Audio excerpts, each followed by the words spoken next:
O mais antigo local de registro de imóveis do Rio Grande do Sul completa 150 anos e guarda documentos preciosos sobre a história do estado.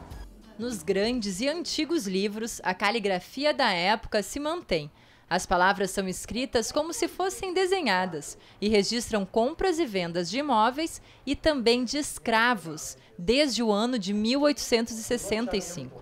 São 150 anos de história compilados em livrões como esses. Muitos empresários já necessitavam de créditos, então primeiro veio o registro da hipoteca, onde pessoas eram dadas como garantias. E esse ofício ele é muito cuidadoso no sentido de preservar aquilo que é rico para nós, que nada mais querido, ótimo do que a história que você tem.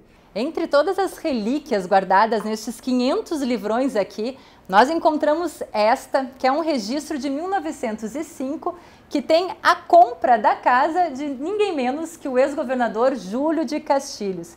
Casa essa que existe ainda hoje na Rua Duque de Caxias e se transformou no Museu Júlio de Castilhos. Está tudo registrado nesse livro. E aqui nós temos uma preciosidade. É um dos documentos mais antigos do Rio Grande do Sul, onde consta a negociação de uma fazenda em Camaquã com um detalhe. O pequeno escravo chamado Salvador estava sendo negociado junto com a propriedade.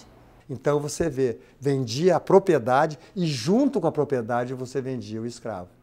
E aí nós temos também o registro de hipotecas de escravos.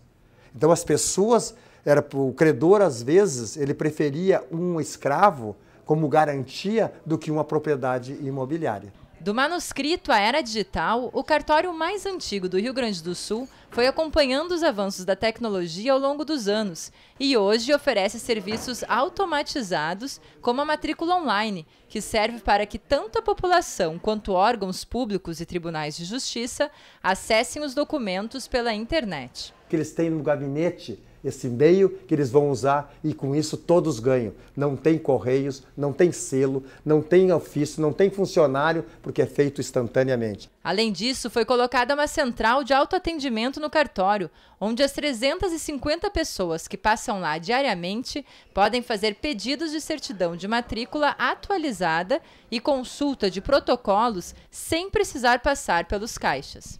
Facilita bastante devido à agilidade. Você vai ali, faz, em 15 minutos já consigo retirar a matrícula na hora. Apesar da digitalização dos documentos e do avanço tecnológico, Paiva faz questão de manter todos esses livros impressos no cartório preservados. Não precisava ter esses livros. E eu preservo justamente para mostrar para aqueles que gostam da cultura de aqui está preservado a memória de todas essas pessoas.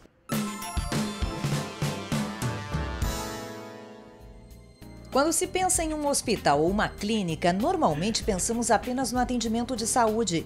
Mas uma unidade de saúde é muito mais do que salas de consulta, exames, cirurgias e leitos. Deve possuir e possui espaços de lazer, salas de recepção e espera, espaços de convivência. São espaços planejados e criados por profissionais especializados que sabem que, além do atendimento aos pacientes, é preciso conforto a eles e seus familiares. Você sabia que existe uma especialidade na arquitetura dedicada a isso? É a arquitetura hospitalar, que tem ganhado cada vez mais força. E para a gente entender um pouquinho mais sobre isso, a gente veio hoje até o Hospital Mãe de Deus, aqui em Porto Alegre, para conversar com o engenheiro do Hospital, Nestor Zimmermann. Tudo bem, Nestor? Prazer conversar contigo. Tudo bem, prazer estar com vocês hoje. Eu queria começar falando um pouquinho dos números aqui do Hospital Mãe de Deus, porque é muita gente que circula por aqui, tanto de pacientes como de profissionais e como gente que apenas passa por aqui, né? Atualmente nós temos 2.500 funcionários que circulam diariamente no hospital. Mais aproximadamente 3.000 médicos e uma população de visitantes em torno de 4 a 5 mil pessoas por dia. Que são mais de 10.000 pessoas que estão transitando pelo hospital diariamente. Numa área de quanto? Qual área aproximada? O Hospital Mãe de Deus ele tem uma área de 45 mil metros quadrados e o complexo todo do Centro Clínico Mãe de Deus e com Mãe de Deus são 55 mil metros quadrados de área construída. Tu és um engenheiro contratado do hospital. vocês trabalham permanentemente em questão de ampliação e de manutenção da estrutura, né? Perfeitamente. Nós temos uma área técnica aqui no hospital, assessorados também por arquitetos especialistas que nos dão suporte, né, para o desenvolvimento de projetos novos, reformas e ambientação de todas as áreas do hospital. Mas é fundamental essa criação dessa equipe técnica que tenha conhecimento para poder aplicar as regras da vigilância sanitária, por quem nós somos vigiados, vamos dizer assim, em termos de instalações. Quer dizer, existe uma série de normas técnicas específicas para tudo que se refere à obra e construção nessa área hospitalar, é isso? Perfeitamente. Em 2002, a Anvisa criou a RDC 50, onde constam normas técnicas para estabelecimentos assistenciais de saúde. Isso é uma série de normas para cada ambiente de um hospital ou então de uma clínica, tem regras específicas para a ocupação desses ambientes, áreas mínimas, revestimentos e outros detalhes que fazem parte do projeto. Porque a gente pensa que é fácil, não é um simples projeto, né? É um projeto que envolve a saúde das pessoas, envolve uma série de equipamentos, por exemplo, a questão do raio-x, né, Nestor? Esses equipamentos têm que estar protegidos, né? Sim, equipamentos de raio-x e o PET-CT, o raio-x especialmente, ele precisa de uma proteção radiológica, que são paredes com revestimento de chumbo ou com barita. O PET-CT é um equipamento que faz uma tomografia associada à medicina nuclear. Ele foi instalado em ambientes com paredes de concreto de 30 centímetros de concreto para evitar a radiação, expor as pessoas transeuntes à radiação. Então, tem também uma questão, eu imagino, de iluminação, a questão dos espaços cirúrgicos também, né? Sim, esse é um detalhe específico, por exemplo, conforto térmico e luminosidade. Fazem parte, também são regras que têm que ser seguidas, como luminosidade mínima, luminosidade adequada para todos os ambientes do bloco cirúrgico, dos quartos de internação, das áreas ambientais onde as pessoas circulam, conforto térmico para as áreas de bloco cirúrgico, para as áreas de internação, também todas elas seguem uma regra específica para cada ambiente dentro do hospital. E são muitos ambientes, né? Como se fosse uma pequena cidade, porque tem um ambiente de internação, que deve ter as suas normas específicas, tem um ambiente de cirurgia, tem um ambiente de recuperação, tem um ambiente de estar, né? De lazer, enfim, de convivência. São questões muito específicas, né, Nestor? Que tipo de preparação uma pessoa para trabalhar nessa área tem que ter? Não é apenas um curso de engenharia nem de arquitetura, né? Porque é coisas muito específicas, né, para quem trabalha nisso. O principal é estar constantemente se atualizando contra as regras que são colocadas pela vigilância sanitária. E elas têm que ser rigorosamente obedecidas, porque elas obedecem a um critério que são estabelecidos, e esses critérios nós temos que reproduzir dentro dos ambientes hospitalares. E nesse sentido, nós temos que obedecer a todas as especificações fornecidas pela essa regulamentação. E há, por exemplo, especificações em questões mais simples? Tu falaste do raio-x, dos equipamentos, dos espaços cirúrgicos, mas o piso de um hospital? Sim, com certeza. O piso tem uma determinação, ele tem para cada ambiente, ele tem uma especificação, ele não pode ter uma porosidade maior do que 4% de água, de absorção de água. As paredes, da mesma forma, podem ser aplicados diferentes revestimentos em paredes, desde que eles obedeçam aquela regra estabelecida pela RDC 50. Agora, a gente caminhando aqui pelo hospital, Nestor, a gente vê espaços cada vez com menos cara de hospital, né? Aquela ideia de padrão hospitalar está acabando, né? Por quê? Em primeiro lugar, a gente quer... O hospital sempre é ruim de ir.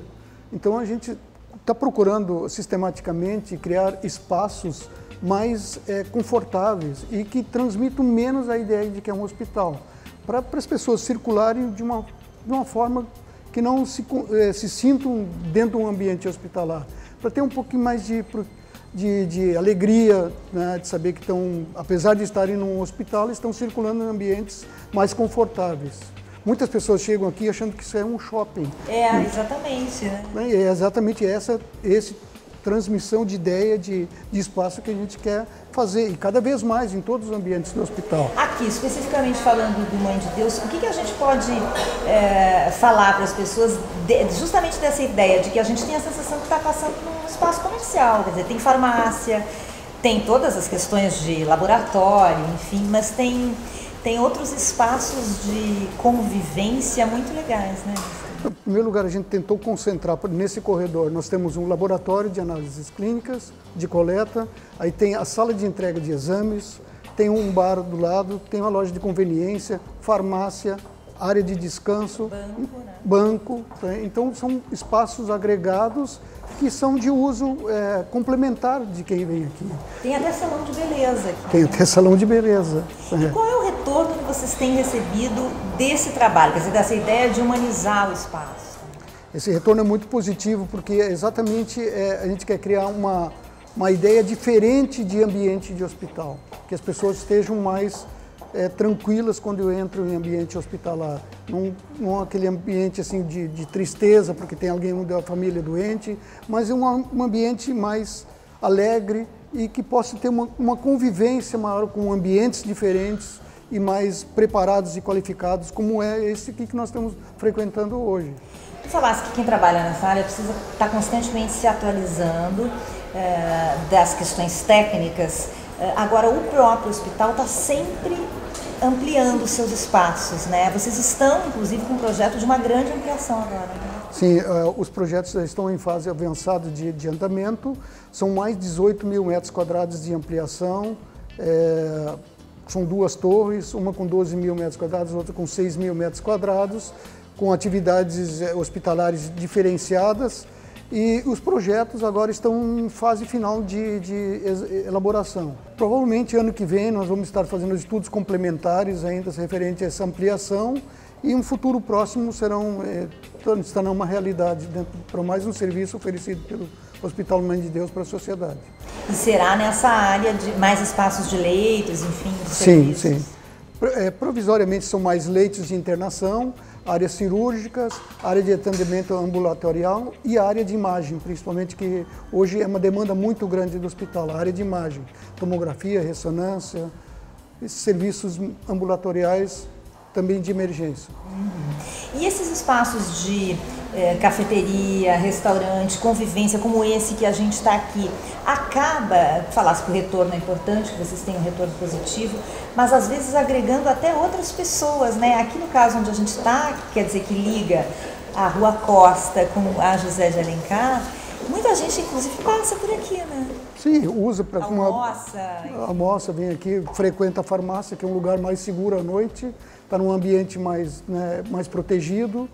E dessa forma toda a gente está tentando agregar a sociedade que ela use mais esse espaço como área suplementar daqui do bairro. E o trabalho de vocês, né, Nestor, eu imagino que torna mais confortável a vida de quem está internado, de quem tem um parente internado, até a vida de quem trabalha aqui, e deve interferir até no humor das pessoas, inclusive dos funcionários, né? Com certeza, porque tem um espaço onde a pessoa pode vir para descansar, que muita gente fica esperando muito tempo, cirurgias, internação, então tem um ambiente diferente do que é o ambiente propriamente hospitalar, tá numa sala de espera de uma cirurgia, ele pode vir aqui e relaxar um pouquinho mais de uma forma, num espaço diferente que não transmita exatamente essa sensação de estar num hospital. Frequentar um bar, um banco, né, uma loja. Bom, a gente conversou hoje com o Nestor Zimmermann, engenheiro do Hospital Mãe de Deus, e o nosso assunto aqui foi justamente isso, arquitetura hospitalar. Obrigada pela entrevista. Obrigado, é um prazer.